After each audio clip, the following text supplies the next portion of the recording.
नमस्कार मित्रांनो, आज आपण भगवद्गीतेचा अध्याय 1 मधला श्लोक 7 समजून घेणार आहोत. महाभारताचं युद्ध सुरू होण्याच्या अगदी आधीचा क्षण आहे. समोर आप्तस्वकीय, गुरु, भाऊ, मित्र आणि तरीही युद्ध अटळ आहे.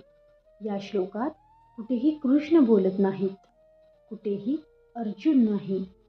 इथे बोलतोय दुर्योधन.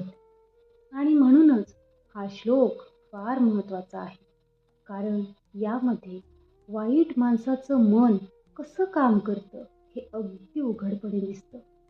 चला तर मग श्लोकाकडे वळूया. अस्माकं तु विशिष्टा ये तानि बोध द्विजोत्तम नायका मम सैन्यस्य संज्ञार्थ तान् ब्रवीमि.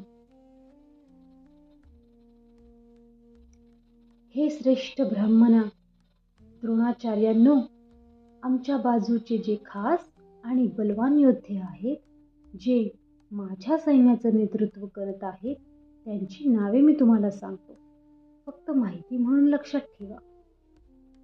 वरवर पाहिलं तर दुर्योधन फक्त आपल्या सैन्याची ओळख करून देतोय, पण थोडं खोल गेलं तर इथे एक वेगळं चित्र दिसतं. दुर्योधन स्वतः एक राजा आहे, सैन्य त्याचं आहे, युद्ध त्यानेच उभं केलं आहे. तरी सुद्धा तो द्रोणाचार्यांकडे जाऊन आपल्या सैन्याची ताकद सांगतोय. का? कारण तो आतून घाबरलेला आहे. तो स्वतःवर नाही, आपल्या निर्णयांवर नाही, तर फक्त आणि फक्त शक्तीवर अवलंबून आहे. हा श्लोक दाखवतो की अधर्माच्या बाजूला उभा असलेला माणूस बाहेरून कितीही आत्मविश्वास दाखवला तरी आतून तो अस्वस्थच असतो. आपल्या आयुष्यातही अगदी असंच घडतं, नाही का? एखादा निर्णय आपण घेतो, पण आतून आपल्यालाच वाटतं काहीतरी चुकतंय. पण तरीही आपण लोकांना सांगतो, माझ्याकडे किती सपोर्ट आहे, माझ्या बाजूला कोण कोण आहे. हे आत्मविश्वासाचं लक्षण नसतं, हे स्वतःला समजावण्याचा प्रयत्न असतो. दुर्योधन इथे लोकांना नाही तर स्वतःच्या मनाला समजवतोय. योग्य निर्णय घेतल्यावर त्याचं प्रदर्शन करावं लागत नाही. शांत मन म्हणजेच योग्य दिशा, आणि गोंधळलेलं मन म्हणजे चुकीचा मार्ग. दुर्योधनाकडे सैन्य जास्त होतं, पण धर्म होता पांडवांकडे. बहुमत महत्वाचं नसतं, धर्म महत्वाचा आहे. दुर्योधनाने जगाला नाही, स्वतःलाच फसवलं. आपणही कधी कधी म्हणतो, सगळे असंच करतात. पण गीता विचारते, तू योग्य करतोयस का? ज्या निर्णयासाठी आपल्याला सतत आपली ताकद दाखवावी लागते, तो निर्णय बहुतेक वेळा मनाला पटलेला नसतो.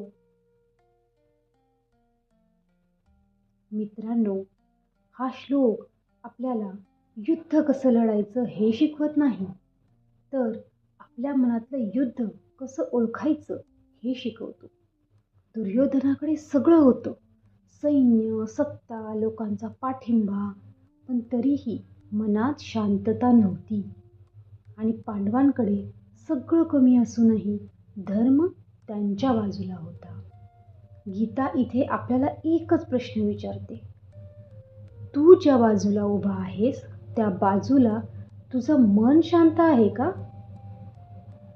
जर मन अस्वस्थ असेल तर थांब, विचार कर, कदाचित दिशा बदलायची वेळ आली आहे. आज इतकंच.